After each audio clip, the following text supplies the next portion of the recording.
Bendiciones familia, bendiciones mi pujá. Así que le damos la bienvenida a esta su nueva entrega de esta su programa Generación Entendida en la Palabra de Dios. Así que le habla el pastor Víctor Crispín y estamos ubicados en el 289 East, en la Terre Street, dentro de la Avenida de Dios y C de Cielo, en New York, New York, su zip en 1009. Así es que somos la Iglesia Cristiana Monte Hermón y EDJ. Así es que le pedimos y le sugerimos que si por favor todavía no se ha suscrito a nuestro canal, que es su canal, por favor, active la campanita y actívela para que cuando volvamos a tener todos los mensajes, usted automáticamente reciba ese mensaje a través de este estudio que estamos desarrollando, a través de la generación entendida en la palabra de Dios. Así que sabemos que usted es un entendido en el Señor Jesucristo. Así es que le invitamos de que se suscriba y que le sugiera este canal, le refiere este canal a sus amigos y familiares. Así que le damos la gracia en esta noche de este jueves glorioso y maravilloso que nos regala el Señor. Recuérdese que este es el día que Él ha hecho, donde juntos nos seguiremos gozando y nos seguiremos alegrando en Él. Hoy vamos a estar tocando en el libro de Gálatas, en su capítulo 3, vamos a estar tocando con el tema la libertad de los hijos de Dios. Aleluya. Gálatas 3, 19, 21 al 24. Gálatas 5, 1, 13 al 14. Luego vamos a estar ahí saltando del 16 al 25. Así es que vamos a pedirle al Espíritu Santo que nos dirija y que tome el control. Recuérdese que Él es el jefe, Él es nuestro pastor. Yo espero también que sea su pastor. Y recuérdese que sin Él nada podemos hacer. Recuérdese que el Señor, antes de ascender a los cielos, antes de finalizar su ministerio, después de su muerte y su resurrección, recuérdese que duró 40 días merodeando y interactuando con sus discípulos y exhortándole para que se prepararan para la venida del sustituto, que era el mismo Dios a través del Espíritu Santo. Yo quiero que usted entienda que el Espíritu Santo es el que tiene el control sobre esta tierra, sobre la iglesia y sobre todo lo creado por encima de los cielos y debajo de los cielos y debajo de la tierra. El Espíritu Santo es el jefe. Él es el Dios que tiene el control y Él es el que nos dirige. Así que damos las gracias por este día, por este jueves, ¿sí? Por esta noche que nos regala el Señor. Así es que vamos a pedirle al Espíritu Santo que entre en acción y que tome dominio y control. Y vamos a hacer esta sencilla oración. Se ve sencilla, pero es poderosa. Padre, te damos gracias en esta hermosa noche que tú nos regalas de este jueves. Te pedimos, Espíritu Santo, que tú tomes dominio y control de nuestros instintos, de nuestra mente, de nuestras emociones, aún de nuestros intelectos. Te pedimos, Espíritu Santo, que tú vayas tratando con cada vida, que tú vayas ministrando y revelándole las cosas grandes y ocultas a través de esta enseñanza que vamos a traer hoy en esta noche de este tu programa, Señor, Generación Entendida en la Palabra de Dios. Así que damos la gracia. Bienvenido. Vamos a entrar en acción. Hay una verdad. Aleluya. Cristo liberta a los creyentes del legalismo a fin de que vivamos por el Espíritu. Ojo y oído, mis amados, un solo objetivo. O sea, evaluar los papeles que desempeña la ley y la fe en el plan divino de la redención y el regocijarnos en la libertad que tenemos los hijos y las hijas de Dios en Cristo Jesús, Señor nuestro. Eso es un solo objetivo. Así que vamos a entrar y vamos a entrar acá, vamos a traer la introducción, a ver lo que nos tiene nuestro Señor en esta noche que nos regala. Dice acá en la introducción, la historia de la liberación por excelencia es el relato del Éxodo. Dios actuó solo y de manera decisiva para libertar a su pueblo de la esclavitud, después de haberlo sacado a través del Mar Rojo, sombra del bautismo en agua, no permitió que vagaran sin rumbo por el desierto, sino que los fue guiando. La liberación espiritual nunca conduce, ojo mis amados y oídos, cada uno de los que estén aquí en sintonía con nosotros. Es bueno que ustedes ya entendamos esta parte. O sea que la liberación espiritual nunca conduce al desorden o a la anarquía. Si lo hiciera sería una nueva esclavitud. La esclavitud de la confusión y los apetitos carnales. Cuando Dios nos liberta somos verdaderamente libres. Cuando recibimos esa verdaderamente libertad de nuestro Dios, somos verdaderamente libres para ser los seres asombrosos que Él quería que fuéramos cuando nos creó. Dios nos da su espíritu para que nos guíe en el camino de la fe. Aleluya. La ley no podía transformar nuestra naturaleza del pecado. En cambio, el Espíritu Santo nos ayuda a aplicar a nuestra vida los cambios que Cristo trajo a ella. Esta libertad es digna de ser celebrada. Alabado sea el nombre de Jesús. Recuerda el tema de esta noche, la libertad de los hijos de Dios. Y verdaderamente cuando nosotros aceptamos a Cristo y venimos con todo ese peso, con todas esas situaciones angustiosas, desesperantes, traumáticas, en el cual nos encontrábamos cuando estábamos sirviendo y viviendo bajo ese mundo perverso que no tiene compasión ni tiene misericordia. Y una vez que nosotros venimos a sus pies, que lo aceptamos a Él, que lo confesamos a Él como nuestro Dios, como nuestro Señor, como nuestro Salvador, como nuestro restaurador, como nuestro pronto auxilio en nuestras tribulaciones, automáticamente usted y yo recibimos esa paz y ese gozo que solamente lo puede dar nuestro Señor y Salvador Jesucristo por medio de su sacrificio que hizo al venir a padecer, a sufrir y a ser crucificado en un madero y a morir, pero que al tercer día resucitó. Y hoy usted y yo estamos caminando en esa verdadera libertad a través del sacrificio del Hijo de Dios, Jesucristo, el Hijo de María y José el carpintero, Jesucristo hombre.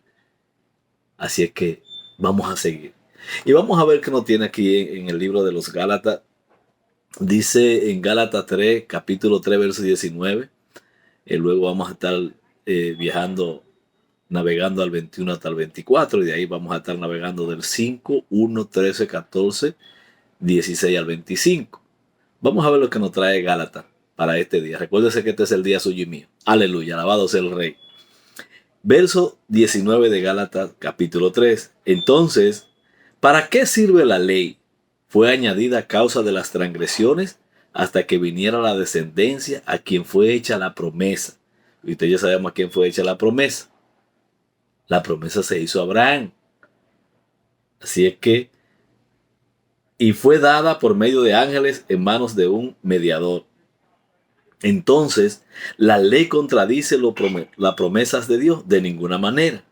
Porque si la ley dada pudiera vivificar, la justicia sería verdaderamente por la ley, mis amados, por la ley. Aleluya. Verso 22 de Gálatas 3. Pero las escrituras lo encerró todo bajo pecado, para que la promesa que es por la fe en Jesucristo fuera dada a los creyentes. Recuérdese, la fe viene a través de Jesucristo. Verso 23. Pero antes que llegara la fe, estábamos confinados bajo la ley, encerrados bajo aquella fe que iba a ser revelada.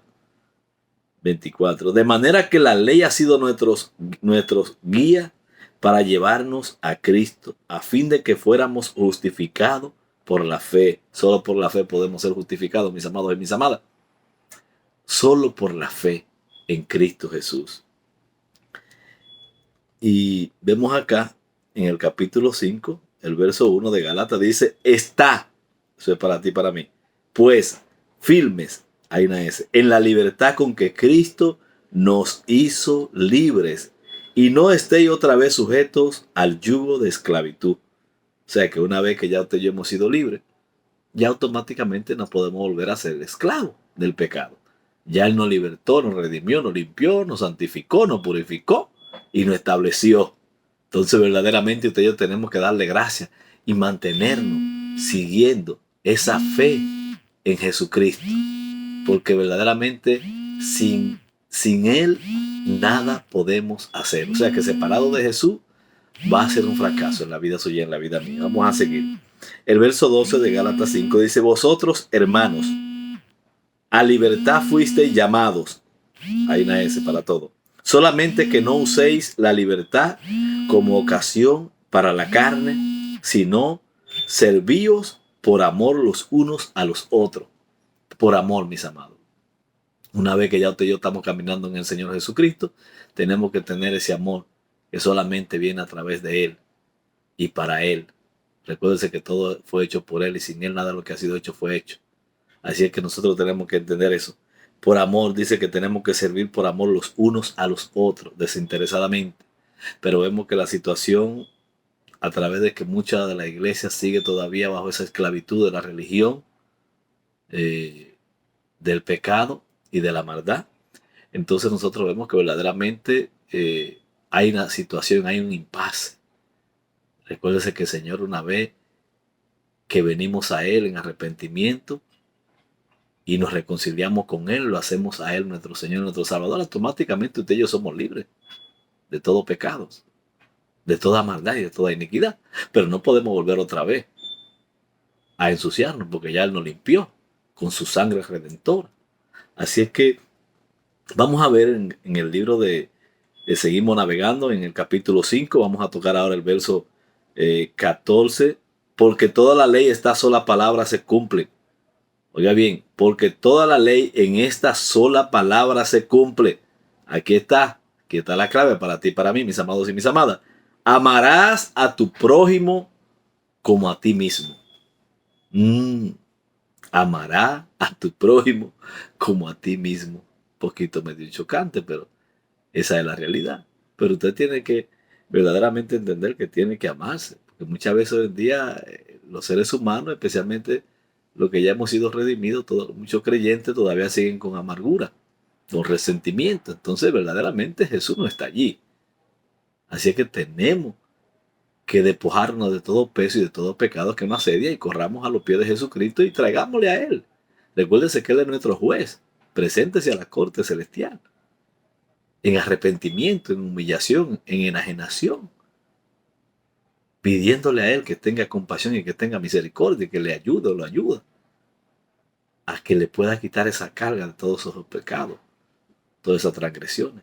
Así que verso 16 dice, digo pues, andad en el Espíritu, aleluya, y no satisfagáis los deseos de la carne. Tenemos que andar en el Espíritu, mis amados y mis amadas. No podemos seguir caminando en las cosas del mundo. Recuérdese que el mundo es un sistema diabólico, terrenal, dirigido por el príncipe de las tinieblas, llámese Satanás o Beelzebú, como usted quiera llamarlo. O sea, es un sistema. Y muchas veces la gente piensa que el mundo, no, el mundo es un sistema.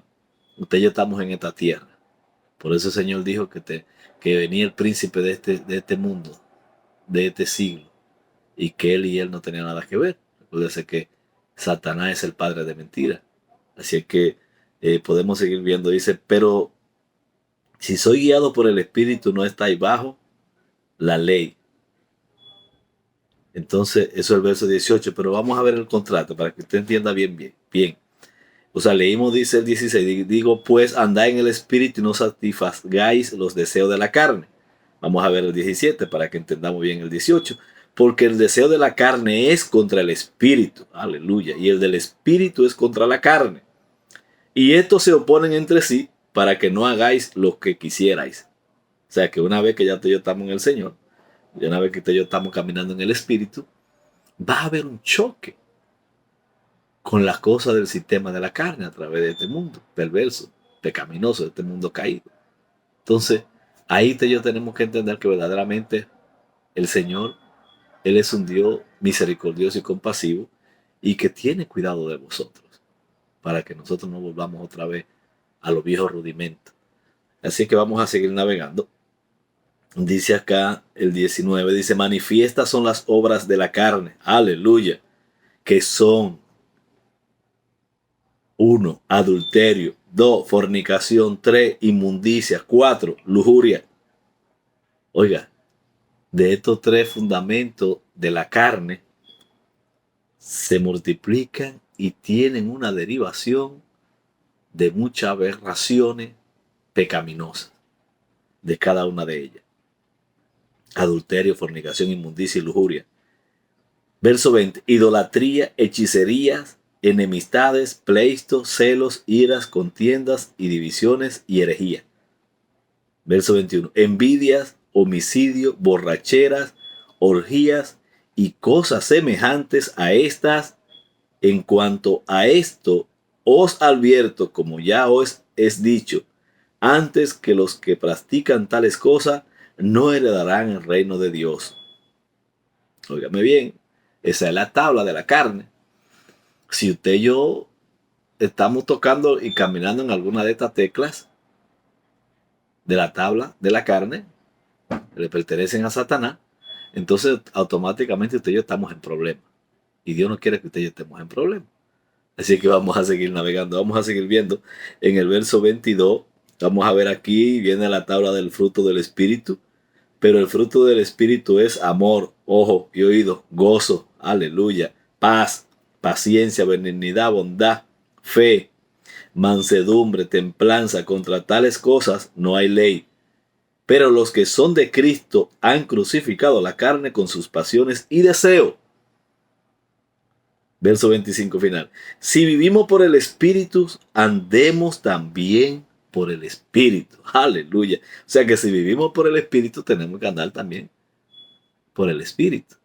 O sea, por el Espíritu de quién? De Dios. Así que tenemos que tener eso en cuenta.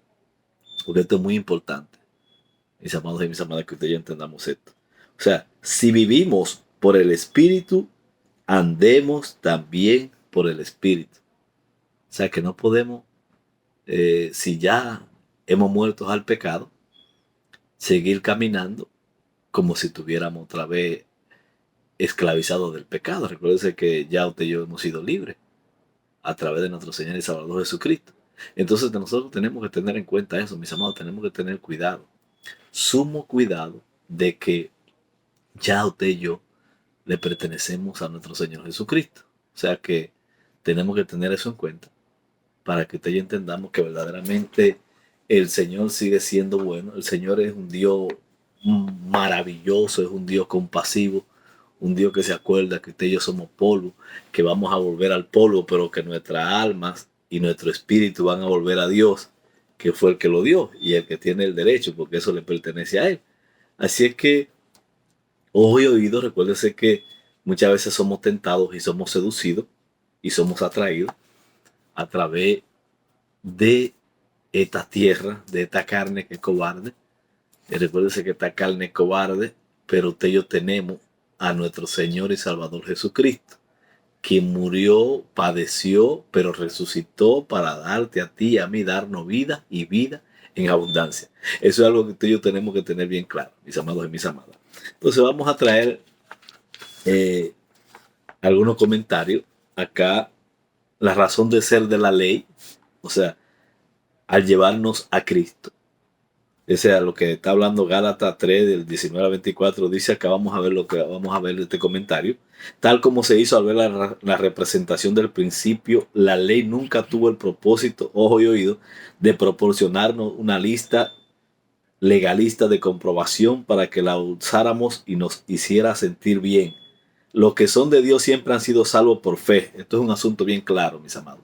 Esto es un asunto de fe. Dice la Biblia que sin fe es imposible agradar a Dios, porque aquel que se acerca a Él tiene que creer que Él existe. Y recuérdese que Él nos va a galardonar, porque hemos creído y hemos venido a Él por fe. En el Antiguo Testamento, la fe en el Mesías que vendría ahora, la fe en el Mesías que volverá. La ley no nos hizo entender que necesitábamos a Cristo a base de hacer evidente nuestro pecado, hasta que Cristo, la simiente, vino. Verso 19, la ley vino a través de un mediador. Ese mediador fue Moisés, quien representó al pueblo de Dios en el Sinaí y quien le entregó la ley al pueblo en el nombre de Dios. Verso 20, el camino de la fe le vino a Abraham de forma inmediata cuando Dios se encontró con él y nos viene a nosotros cuando el mismo Espíritu nos guía. O sea que somos guiados hacia Jesús a través del Espíritu Santo. No es porque usted y yo queremos muchas veces, sino porque ya Él nos había seleccionado y nos había escogido desde antes de la fundación del mundo. Eso es bueno que usted y yo lo sepamos. O sea, ¿es problema de la ley? ¿Es la ley misma, si no el legalismo? Si algún sistema legal habría podido dar justicia, ese habría sido la ley. Vemos la ley de Moisés, verso 21. Dios mismo se le dio a Moisés y es el mejor de todos los sistemas legales que existen, pero una ley sola señala la forma incorrecta de conducta no puede hacer buena a la persona, oído, no puede vencer a la naturaleza humana pecaminosa. Por consiguiente, la razón de ser de la ley es confirmar nuestro pecado y de esa manera señalarnos hacia Cristo. Verso 22 dice que la conciencia del pecado que trae consigo la ley nos mantiene también conscientes de que necesitamos a Cristo. En el versículo 24 él describe a la ley como nuestro guía. Podríamos entender mejor esta expresión en el sentido de alguien que tuviera cargo de supervisar a un niño. Oiga bien, una especie de educador o un guardián. Este guardián es, podríamos decir, el pedagogo. Solía ser en la antigüedad un esclavo que escoltaba a los niños cuando iba a las escuelas. Oiga esto. Y regresaba de ella. Era un tutor en sus estudios y los vigilaba durante el resto del día. La ley nos lleva a Cristo de manera que podamos ser justificados por la fe. Por la fe, mis amados. De la misma forma que el pedagogo llevaba a los niños a la escuela para que pudieran recibir el estudio. Eso ya no estamos bajo supervisión. Gálatas 3, 25 a 29 dice, durante el siglo I los hijos varones de las familias ricas romanas estaban bajo el cuidado de un pedagogo hasta los 15 años. Wow. Hasta los 15 años. Entonces, en una ceremonia formal, eran reconocidos públicamente por su padre y se les ponía por primera vez la toga viril. A los 15 años se hacía una ceremonia y se le ponía la toga viril. La ley funcionaba como un pedagogo, pero al venir Cristo, oiga esto, nos convertimos en adultos y comenzamos a relacionarnos de manera directa con el Padre por la fe. Todo se basa en la fe, mis amados, en la fe en el Hijo de Dios, que es Jesús. Wow. Cuando la ley ya nos ha señalado hacia Cristo, ¿quién es el objeto de la fe? Ha terminado su función. O sea, ¿en qué son similares el bautismo y la ceremonia de la toga viril? Cada uno de nosotros entra en forma individual en una relación de fe con Dios, así como el jovencito romano se ponía su toga viril, como señal de que era ya un hombre. Nosotros también manifestamos públicamente que somos hijos adultos de nuestro Padre por medio del bautismo en agua. La toga viril en la ceremonia simbolizaba el cambio, pero no lo producía. De igual manera nosotros somos salvos, estemos bautizados o no. Eso es algo que tenemos que tener bien claro, porque muchas veces hay personas dentro de las congregaciones que le quieren como echar aguaje a los nuevos creyentes porque tal vez esa persona no ha sido bautizada en aguas. Pero el agua nos salva, mis amados y mis amadas. Estamos bien claros en esto. Esto es un asunto humano para comprobar, y una vez que usted y yo somos bautizados es una experiencia única. Automáticamente allí usted y yo en el fondo de las aguas dejamos todos los pecados, ¿no? ¿Verdad? Y venimos y resurgimos y nos levantamos, o sea, libre de toda contaminación. Pero no es que si usted no está bautizado, por eso usted se va a perder. No, no, no. El bautismo en agua es la proclamación pública de que nos hemos revertido de Cristo. Es como la ceremonia del joven romano a los 15 años, de su toga viril, ¿no? ¿Verdad? Ya ahí automáticamente se demostraba de que ya él era un hombrecito, una persona ya adulta, con experiencia, ¿no? ¿Verdad? Y preparado para salir al mundo y entonces entender que verdaderamente él ya estaba preparado para enfrentar su responsabilidad. Entonces el bautismo usted y yo lo hacemos públicamente para verdaderamente darle a la persona a entender de que ya nosotros somos ya mercancía de nuestro Señor y Salvador Jesucristo. Así es que eso es muy importante que ustedes entendamos eso, mis amados. O sea, es un acto de obediencia fiel que simboliza, oiga bien, que simboliza el cambio real que tuvo lugar cuando pusimos nuestra fe en Cristo. Todas las personas han sido llamadas a revertirse de Cristo. Entre los que están en Cristo existe una unidad que hace a todos los hijos de Dios ciudadanos en igualdad de derechos dentro del reino de Dios. Verso 28 finalmente dice, no hay distinciones de origen étnico, nacionalidad, procedencia religiosa, sexo, trabajo o clase social. Pero no antes vamos a finalizar y quiero traer acá este verso en Gálatas capítulo 5, vamos a finalizar, mis amados. Gálatas capítulo 5, el verso 1, dice, está pues firme. Tenemos que seguir firmes, mis amados. Yo sé que tú estás firme en el Señor, porque no hay para dónde correr. En la libertad con que Cristo nos hizo libres. Y no estéis otra vez sujetos al yugo de la esclavitud. No podemos estar sujetos al yugo de la esclavitud. Recuérdate que ya el Señor nos hizo libres y a través de esa libertad tenemos que seguir caminando con gozo, con regocijo. Recuérdate que esa libertad te da la facultad para que en el nombre de Jesús cualquier cosa que esté afectando tu vida, cualquier maldición, tiene que desaparecer, porque recuérdate que el Señor pagó ya el precio por ti y por mí, mis amados. Así es que no queremos despedirnos sin antes hacer esta oración. Si alguno que está allí con nosotros, que está recibiendo esta palabra fresca de parte del Altísimo, quiere aceptar a Jesús o reconciliarse, simplemente repite después de mí esta oración y dile: Señor Jesús, en esta hora reconozco mi condición como hombre o mujer pecadora, y en esta hora yo vengo delante de ti en arrepentimiento de mi pecado y te pido que me limpie todo mi pecado y que me acepte como tu hijo. Yo te acepto como mi Señor dentro de mi corazón y te pido que tú te enseñores dentro de mí y que inscriba mi nombre en el libro de la vida y que nunca jamás lo selles, séllalo con tinta de oro en el nombre de Jesús. Gracias te damos, Padre. Amén. Así es que Jehová te guarde, Jehová te bendiga, Jehová haga resplandecer su rostro sobre ti, sobre mí ponga en ti paz. Aleluya. Shalom. Aleluya.